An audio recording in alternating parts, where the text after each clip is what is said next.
டேய் கம்ப்ளீட் பண்ணுடா. கடையில வாங்குற எனக்கே இப்படி பண்ணல கஸ்டமர்லாம் ரொம்ப பாவம்டா. பச்சை தண்ணியா இருக்குடா. போய் கணக்க முடிக்கணும். அரே பாய் தோசை தனியா நிச்சி போவா. என்ன கடை போய் வச்சிருக்க? அரே பாய் பானி பூரி கடை வச்சிருக்கோம். என்ன ஒரு நாளைக்கு 500 600 ரூபாய் பாப்பியா? இல்ல பாய் 2500 பாப்போம்.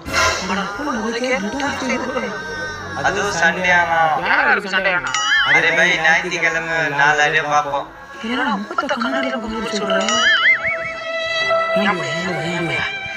இப்ப நான் உங்களுக்கு வேலைங்க எவ்வளவு சம்பளம்? 1000 ரூபாய் தருவேன். 1000 ரூபாயா? நாளையில இருந்து என்னால வேலைக்கு வர முடியாது. அப்ப என்னாச்சுப்பா? அதெல்லாம் நீ கேட்காத. நான் வரலனா வரல அவ்வளவுதான். சரியா? நாளைக்கு என் சம்பளத்தை போட்டு விடு. கரெக்ட்டா? அரே எங்க வர? நான் பண்ண பிந்தலட்டு போலீஸ் தெரிஞ்சு போச்சு. என்னோட கடை போலீஸ் அரெஸ்ட் பண்ணிச்சு. பாய் நான் அசாம் போறேன். பிரதேஷ் இந்த வேலையை விட்டுடுவே.